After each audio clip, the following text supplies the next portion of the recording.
Ito na yata yung pinakamasarap, malasa na sisig na nagawa ko sa buong buhay ko mga idol. Ayan.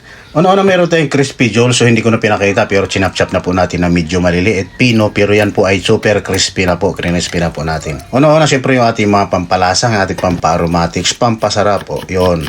At prepare na nga po natin yung ating white onions. Mas marami kasi. So ang ating white onions dito siguro halos kulang kalahating kilo mga sir, mga ma'am. So napakarami syempre pag maraming sibuyas ang ating sisig, mas masarap. Ayan. So ayan, meron pa tayong hinalo rito ng isang pirasong red onion. Syempre para talagang masarap yung ating crispy sisig na napakasarap naman talaga yung ganitong sistema. Syempre mas marami nga lang siyang pampalasa na nilagay natin. At syempre ayan, chinap-chap na rin po natin yung ating siling panigang, siling haba or siling green. Ayan, siguro mga 6 na piraso na medyo malalaki.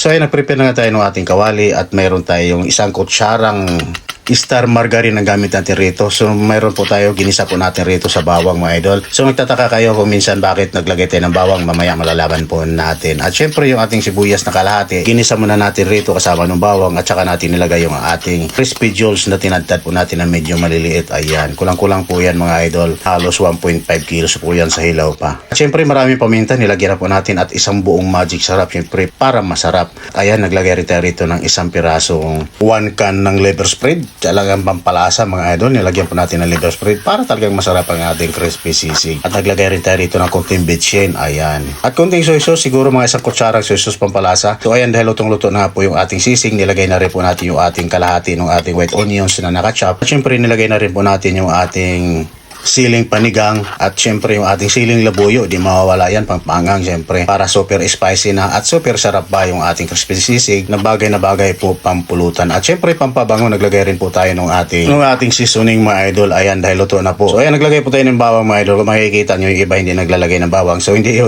porket nakikita natin sa ibang vlogger o sa ibang nagluluto hindi sila naglalagay ng bawang, so kailangan na natin silang gayahin. So conforme at depende pa rin po sa atin yan kung gusto natin lagyan ng bawang at mag-isa tayo ng bawang ng ating sisig. So yun lang po at maraming salamat. At sa mga gusto nga pala umorder ng ating bagnit bagong at ang ating suka wrap, sa ilalagay po natin yung link sa comment section. Link po ng Shopee at sa gayon mapabilis po ang inyong pag-order. Salamat!